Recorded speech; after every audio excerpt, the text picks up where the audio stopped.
एक राजा था जिसे पेंटिंग से बहुत प्यार था। एक दिन उसने घोषणा की कि जो भी एक ऐसी पेंटिंग बनाएगा जो शांति को दर्शाती हो, उसको वह मुंह मांगी इनाम देगा। इस घोषणा को सुन के जितने भी पेंटर्स थे वो राजा के पास अपनी अपनी पेंटिंग्स लेकर के आए। सभी पेंटिंग्स को देखने के बाद राजा ने सिर्फ 2 पेंटिंग्स को अलग रखवा दिया। घोषणा वाले दिन सभी लोगों ने देखा कि जो पहली पेंटिंग थी उसमें एक शांत झील थी और उस झील का पानी इतना साफ था कि नीचे के सतह साफ साफ दिख रहा था। जो बादलों का प्रतिबिंब उस झील में पड़ रहा था, उसमें जो बादल थे रुई के गोले के समान दिखाई पड़ रहे थे। जो पर्वत था उसका प्रतिबिंब साफ आईने की तरह दिखाई पड़ रहा था। सभी को लग रहा था कि यही पेंटिंग बहुत शांत है। वहीं दूसरी तरफ एक और पेंटिंग थी, उसमें भी पहाड़ थे, उसमें भी नदियां थी, लेकिन वो ऐसी थी जो तूफानों वाली नदियां थी, जिसमें पेड़ लहरा रहे थे। बिल्कुल भी शांति का कुछ दिखाई ही नहीं दे रहा था। सबको लग रहा था कि पहली पेंटिंग को ही इनाम मिलेगा।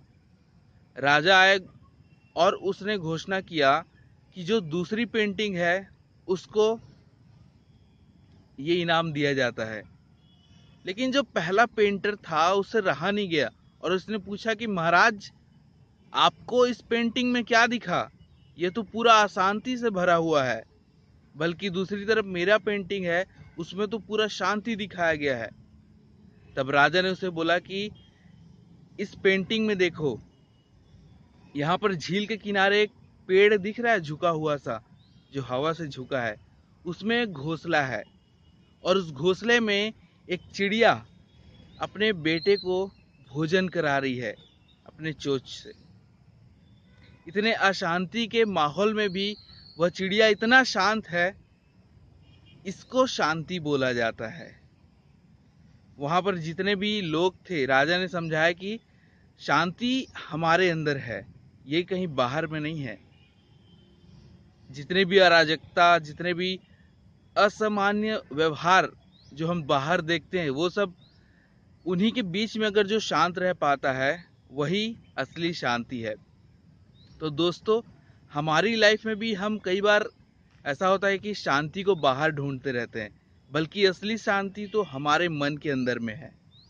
अगर आपके आसपास आपको लगता है कि बहुत सारे अपराध हो रहे हैं या फिर कुछ अशांति का माहौल है, आपके घर में वातावरण ठीक नहीं है, लेकिन आप सोच रहे हो कि यहाँ तो मुझे कोई चैन से रहने नहीं देता, तो यहाँ पर आपको अपने मन को शांत करना है।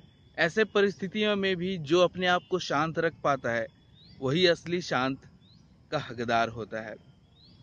तो आशा करता हूँ कि ये कहानी आपको कुछ सिखाएगी और आप अपने आप को शांत रखने की कोशिश करेंगे ऐसी परिस्थितियों में भी।